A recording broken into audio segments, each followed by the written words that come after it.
The upcoming 2023 real estate collapse explained. Oh my gosh, I know you've heard that the market is crashing, the sky is falling, people are gonna be wiped out. Somebody's rich dad told you that you're gonna lose everything. Well, some of that is true and a lot of it is a little bit of BS. I'm gonna share with you exactly what's going on, exactly what you can do, and tell you how you can actually make money through this collapse. Let's go. Noel. Yeah, she can fix that. If you gotta get it done, all you need to do it better. Well, she can fix that. Yeah, she can fix that. Investment to get back, trying to get a big stack. She can fix that. Let's fix that. I'm gonna clearly explain to you this real estate crash in a way that no one else can explain. I'm gonna share with you the 3 biggest steps that you need to take so that you can actually make money when this happens. And I'm gonna share with you the big secret that my billionaire friend told me that will change your life. So what is this about a real estate collapse? What does that even mean?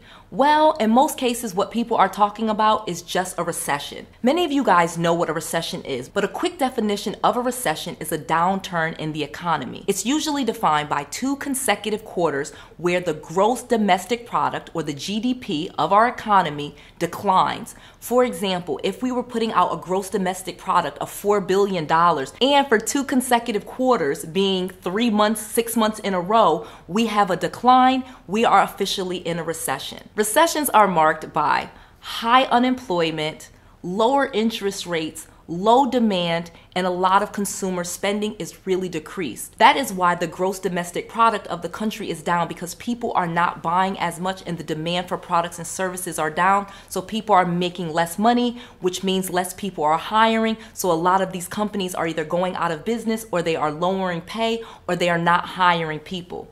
The economy, statistically speaking, should be growing because populations grow in countries and the gross domestic product of a country should be growing over time. So when we have a recession, that means that we are having a decline and that something is usually going on. The last big recession, or the marker of a recession, was the COVID pandemic. Now, we've pretty much recovered from some of that, but now we saw that there was a big demand for things like real estate products and services and things like that. And with the inflation and people having more money, it's created a big problem. So what people are talking about that is going to be happening in 2023 is like a real estate market crash. Because in 2021, we saw that property prices and what you were paying for a home was going way up and people just could not keep up. I'll explain that a little bit later. But the real estate market is going to be collapsing in a certain way, but I'm going to tell you exactly how it's going to be different so that you know exactly what to do and how you can make a profit from it all. So the first thing that you need to understand is inflation. Inflation is when the price of things go up. Basically, when you go to the grocery store and you see that the prices are higher than they were before, that you're paying more for groceries, that you're paying more for rent, that your insurance or your utility bills are going up, even what you are paying at the gas pump. Those are actually normal things in the economy, and inflation should be rising by about 2% per year. That is the average. And this is completely normal. And as someone with a master's degree in economic development from Penn State, I can assure you inflation is not a bad thing.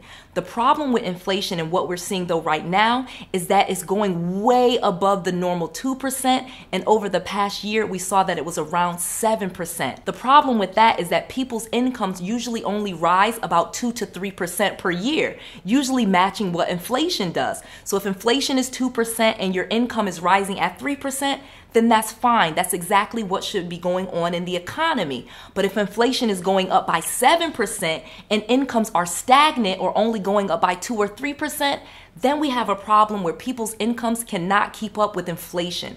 That's a problem that we're gonna have to contend with, and I'm gonna tell you how to deal with that in just a second. But I need you to understand what it means so that I can get to this next point and we put it all together for you. The next thing that you need to understand is the Fed's increasing interest rate. So many people don't understand even what this means. They're like, what does it mean when the Fed increases interest rates? Well, the Federal Reserve lends money to banks at an interest rate. Well, the Federal Reserve and what they charge the banks increase. So essentially, what the banks will charge you increases, meaning mortgage rates for homes go up. auto loan interest rates go up, personal loan interest rates go up, and it decreases your buying power. So if you are approved, for example, for a mortgage, and they approve you for $250,000 with a 4% mortgage, well, that means you can afford about $2,000 per month. But if the interest rate, for example, is like it is now and it's 6.25%, now you can't afford as much home because the mortgage is a lot higher on a 4% mortgage than it is on a 6.5% mortgage. So understand that the Fed's increasing the interest rate does affect you, the consumer. It doesn't directly affect you because you can't borrow from the Federal Reserve, but when you borrow from banks, you are paying even more. This increases your interest rate and it decreases your buying power. So this is actually a problem because it affects how much money you can make off of the things that you purchase, and you are paying more in your monthly payments, and less of your payment is going towards the principal and more of it is going towards the interest rate. This is never fun. Let me tell you what you can do about some of this. Whoa, I know I said a lot here, especially about the inflation and even shrinkflation, where you go to the grocery store and you're getting less in the package for the same price. Comment below with some of the things that you're seeing in the economy. I want to have a real conversation with you. Like I said, I have a master's degree in economic development, so I love talking about this stuff. Comment below and let's have a conversation. Now, combine inflation with the Federal Reserve raising interest rates and add into it that people's incomes are stagnant or not increasing, and the majority of people that don't have a college degree are finding that they cannot afford rents, housing, or even auto loans, this becomes a real problem in the economy, and that's when we really end up in a big recession. Well, let's talk about what you can do to avoid all of this. One of the things that I learned when I lost everything is I was a victim of a recession. In 2008, I ended up back in my parents' basement. I was living there because I had got foreclosed on, because I lost my job, and I was flipping houses, and I had no idea what to do. Well, when I was in my parents' basement, I decided to educate myself and start learning about real estate. I learned how I could wholesale properties right from my parents' basement without using cash, credit, or even using a bank. I was able to make $17,000 on my first deal, and that first year I made over $60,000 flipping contracts or wholesaling, whatever you want to call it. And this is something that you can do today. You don't have to do real estate, but what I strongly suggest in order to curb some of this collapse that's coming is you gotta start now. You have to start turning that side hustle into a real business. You can do it. Trust me, if I was in my parents' basement with bad credit, no job, and no money, and I did it, you definitely can do it too.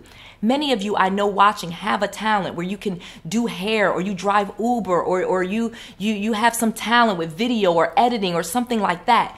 You can get a business license and turn that side hustle into a real business so that when this economic collapse comes, you will have money. Literally, what happens when these recessions happen is they start lending money to businesses, not individuals. They lend to individuals because America is basically a corporation that loves helping businesses grow. They have money for businesses. They have grants for businesses. And especially if you're a woman or a minority, you can get even more money for your business. Just start opening your business, get going, get a merchant processing account, and start your side hustle and turn it into a business. I have an entire playlist where I teach you how to get business funding for a side hustle and turn it into a business. Watch that entire video and do exactly what I say. You do not have to be a victim of a financial crash, and you do not have to end up in your parents' basement like I did. You're watching this video, so I know that you're a smart person. So turn that side hustle into a real business and get started. You can do it. I have created this book where I teach you exactly how I turned my side hustle into a real business and became a multi-millionaire in real estate. And you can get this book, Real Estate Millionaire Secrets, absolutely free. Just go to noellsfreebook.com. Not only does this book teach you all of what I did, it even gives you charts, templates, and scripts so that you can do the exact same thing that I did to become a real estate millionaire. I just want to make sure that you have all of the resources, all of the tools, and all of the knowledge that you need to be successful. This is Noelle. To your success.